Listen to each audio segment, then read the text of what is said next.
Hi everyone, Psych here. I have a quick video for you today for informational purposes only that I've entitled Parts Psychology.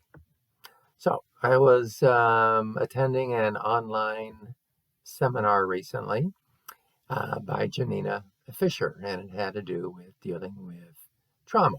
And one of the strategies that she presented was thinking of your issues uh, as parts rather than as your whole being, your whole person.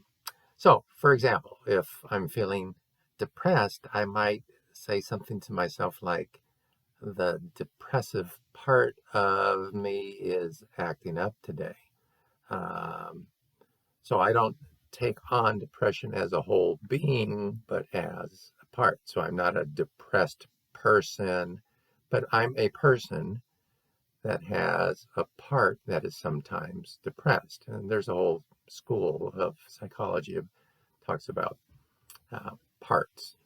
Um, Now, she gave the example of a client that was working with and dealing with suicidal ideation.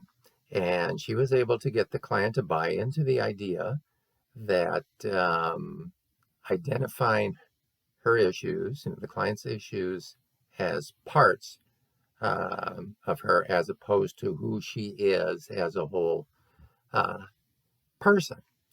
And so by doing this, by seeing her issues as just parts of her, this client was able to eventually get suicidal ideations to become less and less pronounced and less prominent because she only gave it part status. It never really was given the status of being who she is as a whole person. Um, and the client was able to look at other parts of who she is.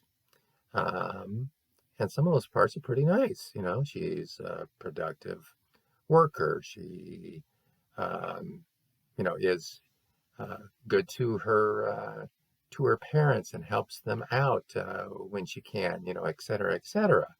So the suicidal ideations never evolved to suicide attempts. In fact, their prominence became uh, less and less, and frequency and thoughts became, less and less.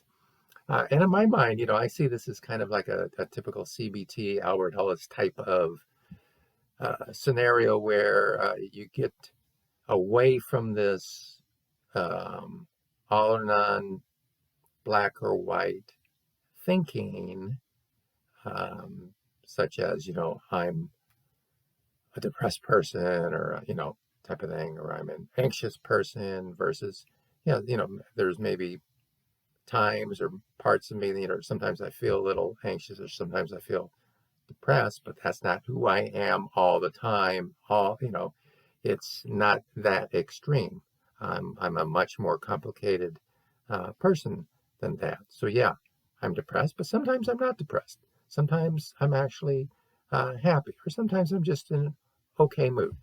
Sometimes I'm anxious. Sometimes I'm not anxious. Sometimes I'm calm. So it's not all or none. There's a lot of gray in there.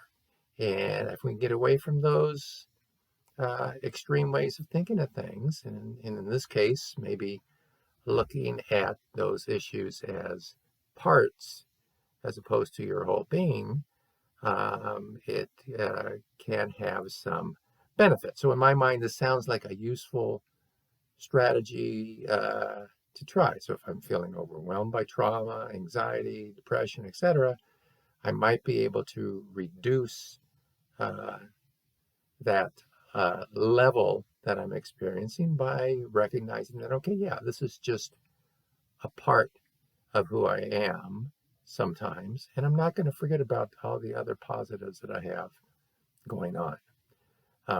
Sometimes we have the tendency to have that negativity bias and focus on uh, negative things, and we have to remember that.